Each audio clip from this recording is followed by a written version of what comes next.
চলেন ভাই, আমি আমার সবটুকু আবেগ দিয়ে যুবক ভাই তোমাদের কাছে বলব, প্রিয় ভাই নামাজ পড়ো, দোস্ত আমার, বন্ধু আমার, সেজদা করো, আল্লাহকে রাজি করো, নবী সাল্লাল্লাহু আলাইহি ওয়াসাল্লামকে ভালোবাসো। এমন নবী পাবা না রে বাবা, এমন বন্ধু আর মিলবে না, এমন নবী আর মিলবে না, যার সব কিছু শ্রেষ্ঠ, যার সব কিছু সুন্দর। নবী সাল্লাল্লাহু আলাইহি ওয়াসাল্লাম, তিনি হাসলেও সুন্দর, তিনি কাঁদলেও সুন্দর, তিনি হাঁটলেও সুন্দর, তিনি বসলেও সুন্দর।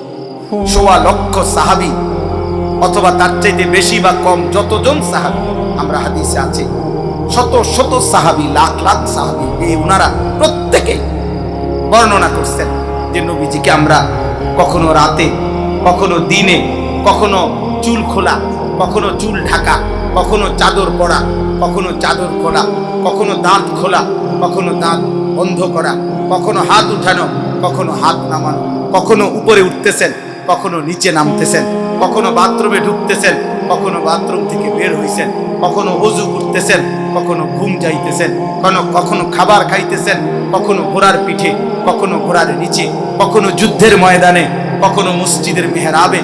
যতভাবে আল্লাহর কসম সাহাবীরা বলে নবীজিকে যতবার দেখেছি, লক্ষবার, হাজারবার, প্রতিবারই মনে হয়েছে এই কায়নাতে এর চাইতে সুন্দর আর কেউ নাই। আর কি, আর কি, এমন হাসি আর হয় না, এমন চুল আর হয় না, এমন নুরানি চেহারা আর হয় না। আল্লাহ আমাদেরকে বুঝ দান। আমার ভাই ধাক্কা ধাক্কি না করে, ঠেলাঠেলি করে, সবাই মিলে আল্লাহর দিকে ফিরে, আখিরাতের দিকে ফিরে, জান্নাতের কথা ভাবেন, জাহান্নাম থেকে বাঁচার চেষ্টা। রাসূলুল্লাহ সাল্লাল্লাহু আলাইহি ওয়াসাল্লামের ভালোবাসা কলিজায় লালন করেন। বলেন ইনশাআল্লাহ, বলেন ইনশাআল্লাহ। এবার শুধু তরজমাটা শুনেন, তাহলে আমার কথা শেষ। 4টা আয়াত আমি পড়ছি, এই 4টা আয়াতের তরজমা বললেই বুঝবে, একদম সহজ আয়াত। আল্লাহ তাআলা 11 নম্বর পারা 10 নম্বর সূরা, সূরা ইউনূস, এই সূরার 7, 8, 9, 10 এই 4টি আয়াত আমি তেলাওয়াত করেছি। এই 4টি আয়াত এবার অর্থ শুনাইতেছি। প্রথম আয়াতে আল্লাহ তাআলা বলছে, জীবনটা যার 4টি বিষয় নিয়ে কাটে, যার জীবন 4টি বিষয়ে কাটছে, শেষ হয়েছে, আল্লাহ তাআলা বলছে, ওয়াদা দিছে, তার ঠিকানা নিশ্চিত জাহান্নাম। তার ঠিকানা, কথা বলে না, কি বলেন? জাহান্নাম, জাহান্নাম। 4টা জিনিস কি কি? ইন্নাল্লাযীনা লা ইয়ারজুনা লিকাআনা। 1, আল্লাহ তাআলা বলে জীবন চলার পথে চাল চলন, আচরণ, উচ্চারণ, কথাবার্তা, লেনদেন, আহার নিদ্রা, রাত্র দিন, যার জীবন চলার দ্বারা বোঝা যায় সে মূলত আল্লাহর সাক্ষাৎ তথা জান্নাত চায় না। কি চায় না বলেন না? আল্লাহর সাক্ষাৎ চায় না, জান্নাত চায় না। এই এক। আপনার এমনি যদি আমি জিগাই তো আপনি জান্নাত চান, তো আপনি বলবেন হ চাই। তা আমি যদি আপনার জিগাই তাহলে বিড়ি খান কেন? তো এটা মিলল কেমনে? হ্যাঁ, আপনি কথায় কথায় গালি দেন কেন? এটার লগে এটা মিললো কেমনে? আপনার কথার সাথে আচরণে মিল হইলো?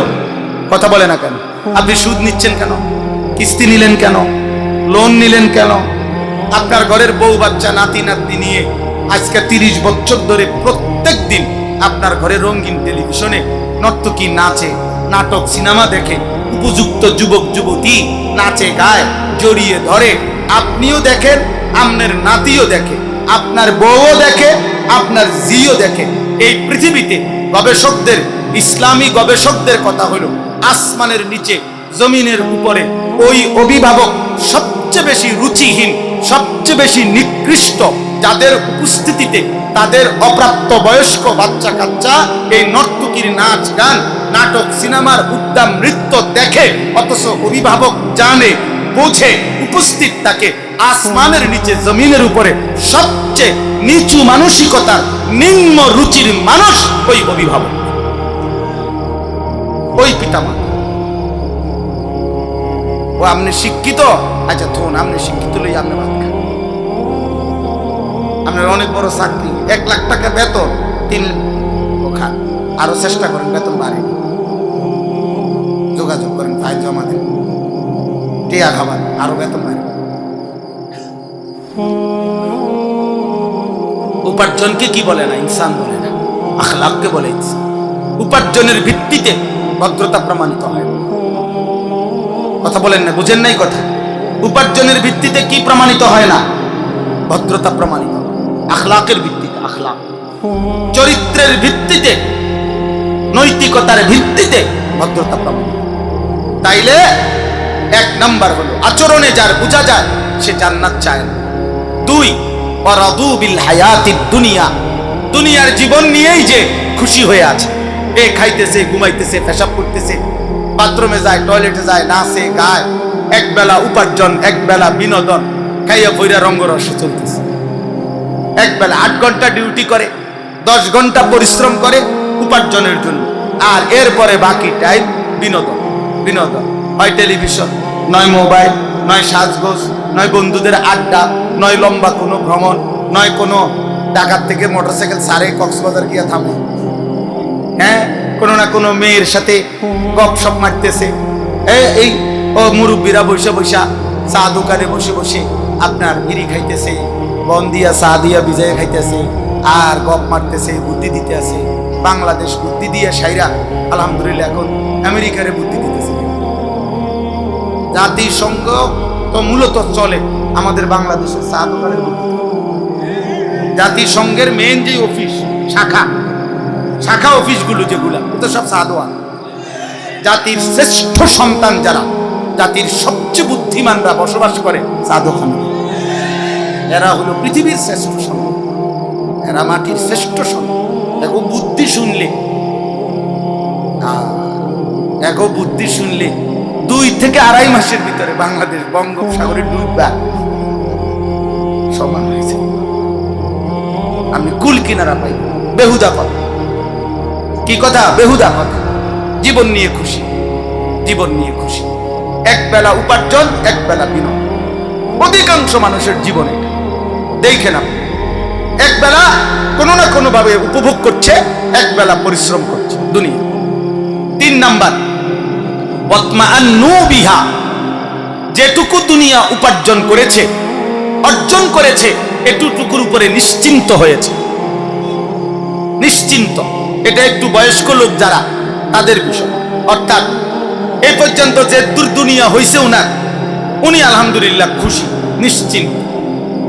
আমি নিজে প্রায় বলি, প্রতিদিন এটা আমি বলি, যে আমি নিজে জিজ্ঞাসা করছি চাচা, 60-65 বছরের বয়স্ক চাচাকে, চাচা কেমন আছে? চাচা বলতেছে আলহামদুলিল্লাহ ভালো আছে, আল্লাহ ভালো রাখছে। কেমনে ভালো রাখছে কথাটা যদি একটু বুঝাই কইতেন। চাচার বক্তব্য হইল আল্লাহর রহমতে তারা 3 জন বিদেশ, 2 4টা মেয়ে বিয়া দিছে, 3 একখান বিল্ডিং করছি, 4টা রুম, ভিতরে 2টা বাথরুম। আল্লাহর রহমতে হুজুর বাথরুম গুলোও টাইলস। আল্লাহ পাক ওনাকে এত বড় নিয়ামত দিছে যে অন্যান্য রুমে তো টাইলস লাগাইছে, আল্লাহর দয়ায় বাথরুমেও টাইলস লাগাইছে। কত বড় নিয়ামত! ওনার বাপ দাদা পূর্বপুরুষ মাটিতে পেশাব করতো, আল্লাহর রহমতে এখন উনি ওনার জিফুত নাতি নাতনি নিয়ে টাইলসে পেশাব করে। নিয়ামত আল্লাহ, অনেক বড় কিছু, এটা বিরাট কিছু।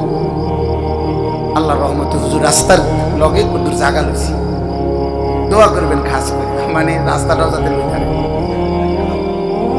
খাস তো করে আমারে তো দায়িত্ব দিছে খাস করে দোয়া করতে, তো রাস্তার সাথে তো লইছেই, তো আর বেশি দোয়া করলে তো রাস্তা শুনতে।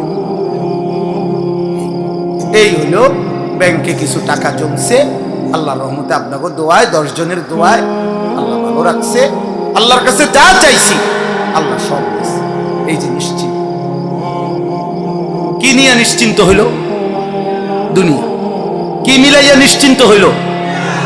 আল্লাহ বলেন এই দুনিয়া নিয়ে যে নিশ্চিন্ত হয়েছে। 2 নম্বরে কি বলছে?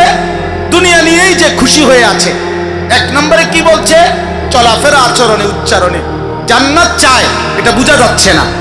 4 ওয়াল্লাযীনা হুম আন আয়াতিনা গাফিলুন। 4 নাম্বার হলো আমি আল্লাহর আয়াত, আমার বিধান, আমার হুকুম, হালাল হারাম, আমার আদেশ নিষেধের ব্যাপারে পূর্ণ গাফেল হয়ে আছে। আলহামদুলিল্লাহ, উনি অনেক কিছু জানেন। উনি বিএস, সিএস, আরএস, খতিয়ান সব বোঝে। উনি রড মিস্ত্রি, সিমেন্ট মিস্ত্রি, রাজমিস্ত্রি, কাঠ মিস্ত্রি, স্যানিটারি মিস্ত্রি সব চিনে। দুনিয়ার 10 গ্রামের মেল, মিটিং দেন, দরবার, মাতবরি সব উনি বোঝে।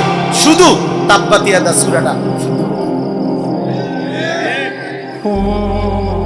এনে একটু সমস্যাটা শুধু আত্তাহিয়াতু নিয়া, এইটা যে ঠিক মতো কই থাকেন। দোয়ায় কুনুত জিজ্ঞাসা করবেন না, হুজুর আমরা তো সাধারণ মানুষ তো, অথবা আমরা তো জেনারেল শিক্ষিত মানুষ তো, এজন্যই তো দেখতেছেন আমরা ইংরেজি উচ্চারণ করি শুদ্ধ, আমরা বাংলা উচ্চারণ করি শুদ্ধ, কিন্তু আমরা কোরআন উচ্চারণ করি অশুদ্ধ। লজ্জা লাগে না? ওই ভদ্রলোক সবচেয়ে বেশি অবুঝ, যেই ভদ্রলোক জীবন চলার জন্য বাংলা কথা বলে শুদ্ধ ভাষায়, ইংরেজি কথা বলে শুদ্ধ ভাষায়। এই মুসলমান, আল্লাহকে সাজদা করার জন্য, নামাজ পড়ার জন্য তুমি আল্লাহ কোরআন পড়তে পারবা না কেন শুদ্ধ ভাষায়? এতটুকু বিবেক আপনার আকলে যদি না থাকে, আপনি কিসের শিক্ষিত হইলেন? আপনি উপার্জন বুঝলেন? ইউরোপ আমাদেরকে এটা বুঝাইছে, ম্যান ইজ ইকোনমিক্যাল অ্যানিম্যাল। আধুনিক বস্তুবাদের স্লোগান এটা, ক্যাপিটালিজমের স্লোগান এটা, ইউরোপের স্লোগান এটা, যে মানুষ একটি অর্থনৈতিক প্রাণী, জীবনের অর্থই হলো উপার্জন। পুঁজিবাদের কথাই এটা। এজন্য আজকের পৃথিবীর সব আয়োজন, পৃথিবীর আয়োজন আরো গতি, আরো সুন্দর, আরো আরাম, আরো মজা, আরো আপনার 30 মিনিটে পৌঁছবেন, আপনার জন্য নতুন প্রযুক্তি আসতেছে 20 মিনিটে পৌঁছবেন, নতুন প্রযুক্তি আসতেছে 15 মিনিটে পৌঁছবেন। আপনার এটা 3G, এই দ্রুত 4G আসতেছে, 4G দ্রুত 5G আইতেছে, 5G দ্রুত 6 আইতেছে। মানে গতি, দ্রুততা, আরো গতি, আরো মজা, আরো আরাম, আরো আনন্দ। যান্ত্রিক পৃথিবীর উৎকর্ষ, প্রযুক্তিগত পৃথিবীর উৎকর্ষ, এই হলো জীবনের আয়োজন, দুনিয়ার আয়োজন। আল্লাহর কসম, আল্লাহর কোরআন, রাসূলুল্লাহ সাল্লাল্লাহু আলাইহি সাল্লামের 23 বছরের জিন্দেগি আখিরাতের আয়োজন। এখানে জীবন সাজায়, এখানে আখিরাত সাজায়। বাংলা বই জীবন সাজায়, কোরআন আখিরাত সাজায়। পদার্থ বিজ্ঞান জীবন সাজায়, জীববিজ্ঞান জীবন সাজায়। আল্লাহ রাসূলের জিন্দেগি আখিরাত সাজায়, আখিরাত সাজায়, জাহান্নাম থেকে বাঁচায়, জান্নাতের পথ দেখায়। অতএব কোনদিনও জেনারেল শিক্ষা এবং কোরআন সুন্নাহর মাদ্রাসা শিক্ষা এক হবে, কোনদিনও এক হবে। ঢাকা চিটাঙের যাত্রী এক বাসে যাইতে পারবে, ঢাকা চিটাং 2 জায়গার যাত্রী একই বাসে গন্তব্যে পৌঁছতে পারবে। আমি যেমন ঢাকায় দিকে, আপনি যাবেন চিটাঙে, বাস ভিন্ন, বাস অবশ্যই কি ভিন্ন বাসে উঠতে হবে, এক বাসে পৌঁছাবে। এজন্য জেনারেল শিক্ষা হারাম না, খোদার কসম হারাম না।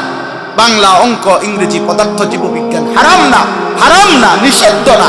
আমি কুমিল্লা ভিক্টোরিয়া কলেজ থেকে মাস্টার্স পাস করছি, জেনারেল পড়ালেখা আমরা পড়ছি, সায়েন্স বিজ্ঞান বিভাগ থেকে দাখিল এসএসসি পাস করছি। অতএব আমি নিষেধ বলছি না, হারাম বলতেছি না, কিন্তু আল্লাহ বললেন কেন, আখিরাত বললেন কেন? 16 বছরে এই মুসলমানের সন্তান, 16 বছরে তুমি কতগুলো বই পড়লা? মালিকের একটা কিতাব আল্লাহর কোরআন, এটা পড়লা না? কয়টা ভাত খাওয়ানোর জন্য, দুনিয়া চলবার জন্য এত কিছু শিখলা আব্বা, তা আসমানের রবের কাছে ফিরার জন্য, জাহান্নাম থেকে বাঁচার জন্য, জান্নাতি হওয়ার জন্য আল্লাহর কালাম পড়লেন না? এটা হুজুরদের কিতাব, মাদ্রাসার কিতাব, এটা তো পৃথিবীর কিতাব, এটা তো জাতির জন্য, এটা মানবতার জন্য, এটা কুল কায়নাতের জন্য। আল্লাহ আমাদেরকে বুঝতাম। অতএব কোনোভাবে, কোন যুক্তিতেই কোরআন না পড়ে, সেজদা না শিখে, আল্লাহ রাসূলের সুন্নাত না জেনে মুসলিম পরিচয়ধারী কোন ব্যক্তি নিজেকে বুদ্ধিমান ভাববেন না, দৈন্তান নায়কান না। কোরআন বিহীন, সেজদা বিহীন, নামাজ বিহীন, তেলাওয়াত বিহীন, হালাল হারাম বিহীন মুসলিম পরিচয়ধারী কোনো ব্যক্তি বুদ্ধিমান হইতে পারে না। সে জাহেল। জাহেল সব ডিগ্রি লইয়াই যায়, এই আপনার জিডি সার্টিফিকেট এটি লইয়াই যায়। আমি বলি আপনি বলে দিয়ে না হইলে আপনার বুঝাইবার জন্য আরেকদিন ডেট করেন, আসুন কোন দিন আইতে হবে আপনি করেন ইনশাআল্লাহ। অতএব আপনি আল্লাহকে চিনুন। আল্লাহ বলছেন এই চারটা, তাহলে শেষ আবার বলেন। 1 নাম্বার, জীবন চলার পথে যার আচরণ দ্বারা বোঝা যায় যে জান্নাত পেতে চায় না। 2, যে দুনিয়ার জীবন নিয়ে খুশি হয়ে আছে।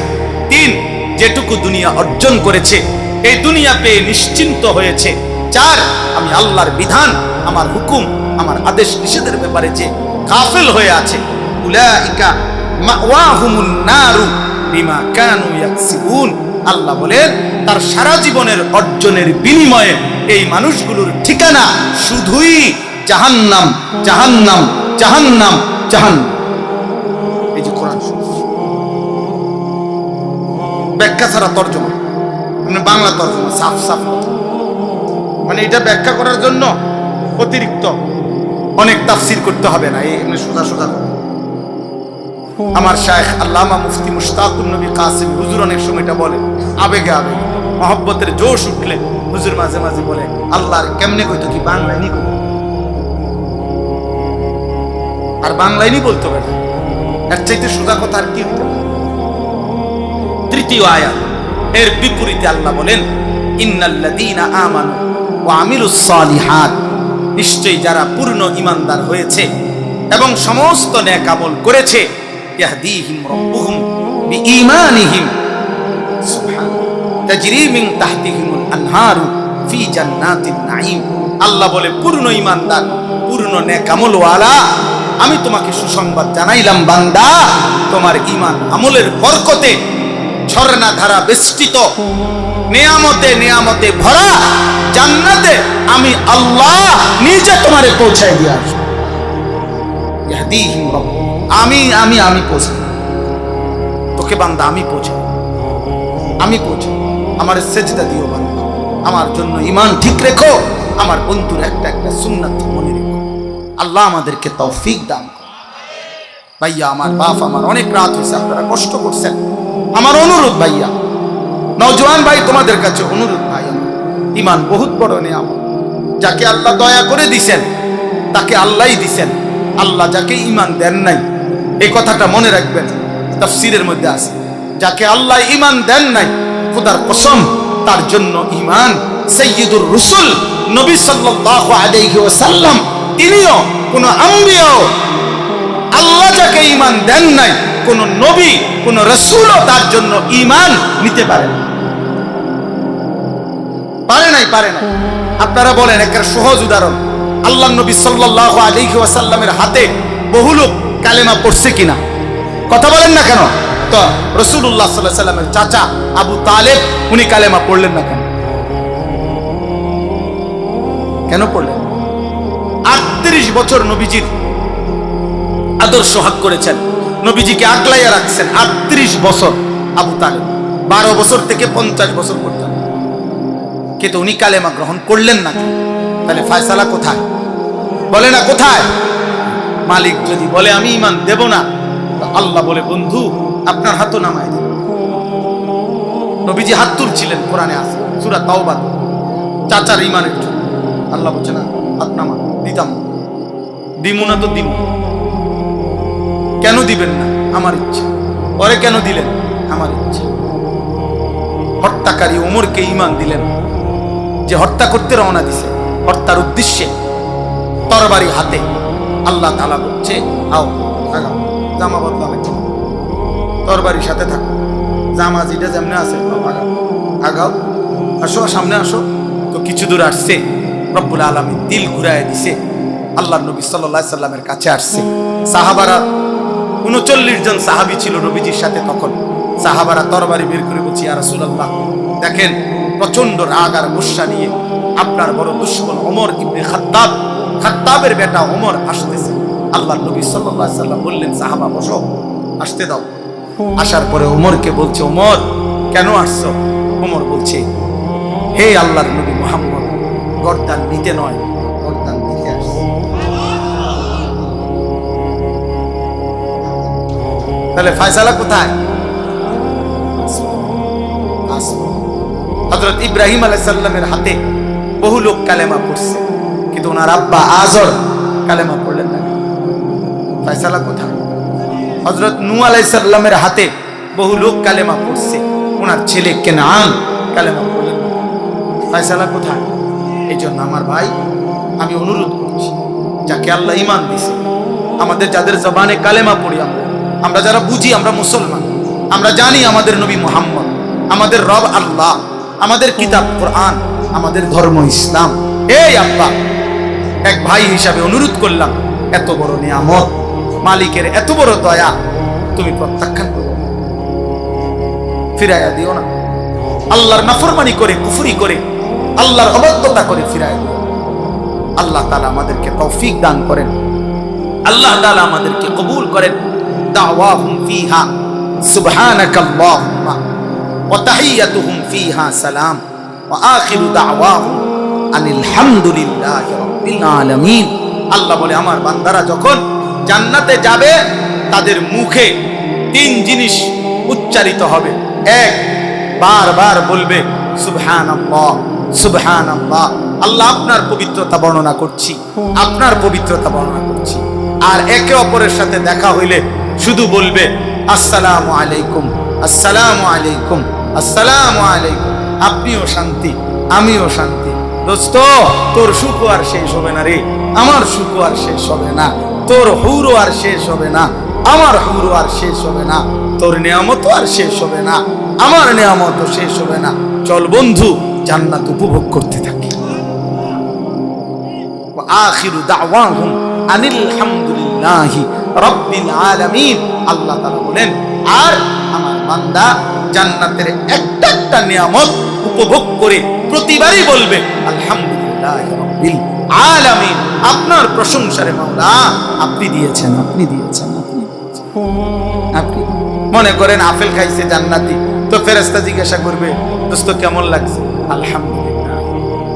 মালটা খাইছে, কি অবস্থা ভাই, কেমন লাগলো, ভালো পড়লো? আলহামদুলিল্লাহ। মানে এই সারা এখানে ভালো হইছে না, ছোট হইছে, বড় হইছে, হ্যাঁ শুকাই না ইত্যাদি, শুধু এক কথা আলহামদুলিল্লাহ আলহামদুলিল্লাহ আলহামদুলিল্লাহ আলহামদুলিল্লাহ। আল্লাহ আমাদের কেমন জান্নাত নসিব করেন। দিঘির পার যুব সমাজ এবং প্রবাসীদের এই উদ্যোগে আজকের এই সুন্দর আয়োজন আল্লাহ কবুল করেন। প্রবাসীর ছেলে যারা এখানে, যদি কোনো প্রবাসীর ছেলে থাকো, হাত উঠাও, মানে বাবা বিদেশে থাকে এমন কেউ, এমনি হাত উঠাও, হাত উঠাও না, কোনো সমস্যা নাই। মাশাআল্লাহ মাশাআল্লাহ, আল্লাহ প্রত্যেকের কাছে অনুরোধ, প্রবাসীদের জন্য দিল দিয়ে দোয়া করা উচিত। আমার ব্যক্তিগতভাবে আমি যতবারই হজ উমরায় যাই, প্রত্যেকবারেই আমি হজ উমরার সময় এই প্রবাসীদের রুমে রুমে যাই, প্রবাসীদের সাথে কথা বলি। প্রবাসীদের ক্ষেত্রে আমার অনেক মহব্বতের সম্পর্ক আছে। আমার দোস্ত, আমি আমার জীবনে শত শত প্রবাসীকে দেখছি যে হাসির চাইতে চোখের পানি ফেসে ফেলে, অসংখ্য, যে কাঁদে বেশি হাসে কম। এইবারও হজ্জের মধ্যে আমার এই গত হজ্জের সময় এক প্রবাসী আল্লাহর ঘরের সামনে জড়ায় ধরে চিৎকার দিয়া কাঁদছে, কাইদা বলতেছে, হুজুর আমাদের জীবনে, হুজুর আমার জীবনের কোনো সুখ নেই, কোনো আনন্দ নেই। আমি বললাম মানে? মানে হলো হুজুর, যে 17 বছর বিদেশ করি, এই 17 বছরে কাউরে খুশি করতে পারি নাই। যাকে যে পরিমাণ মা ভাই বোন আত্মীয় স্বজন, যাকে যে পরিমাণ টাকা দিছি, তারা পরবর্তী মন্তব্য এটাই করছে, তে ইচ্ছা করলে আরো দিতে দিছি 5,000, কইছে কইতে চাইলে আরো 5,000 টাকা বাড়াই। বোনও কইছে, জিও কয়, ফুতেও কয়, মাও কয়, স্ত্রীও। এই জন্য কোন অঙ্কের টাকা দিয়েই কোনোদিন খুশি করতে পারি, বারবারই মনে করে আরো দিতে পারি। অথচ আমরা এখানে কেমনে থাকি, কেমনে খাই, কত দুঃখের বেদনা হুজুর কোনোদিন বিবি বাচ্চার কাছে বলি না। ওরা যে কাঁদবে, ওরা যে কাঁদবে। এক প্রবাসী আমারে জড়ায় ধরে বলছে, হুজুর আমগো কোনো দেশ নাই, আমাদের জন্য দোয়া করবেন। আমি বললাম মানে? মানে হুজুর এই সৌদি আরবে যখন থাকি, তো এই সৌদি মানুষ আমগরে প্রতিদিন বলে প্রতিনিয়ত আজনবী। আমরা তো এই সৌদির মানুষ না, আমরা আজনবী, অপরিচিত মানুষ, আমরা আজনবী। আবার আমরা যখন দেশে যাই, হুজুর, দেশের মানুষ কয় আমরা বিদেশি। দেশ বুঝেন নাই হিসাবটা? এনও কয় আমি আজনবী, আবার দেশে গেলেও কয় আমি প্রবাসী, বিদেশি। তো আমার দেশ, আমার তো কোনো মাটি নাই।